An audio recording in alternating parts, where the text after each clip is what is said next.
So I recently wrote an article titled, "The Market's Dying, Is It Time to Hold Cash?" And in this video, I will be reading that article. In the article, here's what I said. I try not to hold much cash. Cash is a problem because if one holds cash and just cash, then they are technically getting poorer every single day as their money continues to lose worth. That said, I don't want no cash. I think it's smart to have some cash set aside for emergencies. I've heard people say that people need to have 6 months worth of expenses saved up in cash.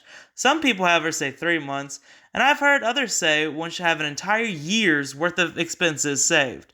There is no real correct answer here, but I like to have a year's worth of expenses saved in cash, but for others, it makes more sense to save 3 to 6 months of expenses in cash and invest the rest.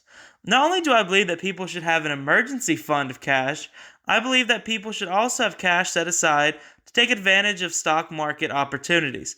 I call it the buy the dip fund. I like to have money set aside for when one of my stocks goes on sale. That way, I can take advantage of the decrease in price and accumulate a larger ownership percentage of the businesses I like. With the market's huge downturn, people are seeing massive drops in value of their holdings. It can be discouraging. With this in mind, I've seen a lot of people stop their buying of stocks and start hoarding cash instead. I don't think this is necessarily a bad strategy, but I am myself continuing to buy stocks. The reason for this is because no one actually knows when the market is going to start going back up, and I have no intention of trying to time the market. Also, I want to buy my stocks at a discount, so I want to keep buying during the way down so I can accumulate as much stocks as possible. My goal right now is to build my buy the dip fund as much as possible while stocks continue to fall. I'm still buying the same amount of stocks every week as I normally do, but I am also saving up cash that I plan to invest later. I think it is important to have cash set aside for this, but I am not cutting down the amount I am investing each week even slightly. Most of my money is actually in an S&P 500 index fund, and not in individual stocks.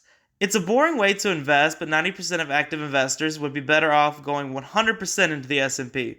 I like investing in individual stocks as well, but I prefer to have 60 to 70% of my portfolio in the S&P. With the cash I've set aside for buying the dip, I want to put a lot of that in the S&P, but I really want to use that to lower my average stock buying price. SoFi, for instance, is a stock that I originally bought at $12 a share. My average share price for SoFi, however, is around $5. That's because I bought a large number of shares at $5 when the stock price crashed and lowered my average share price.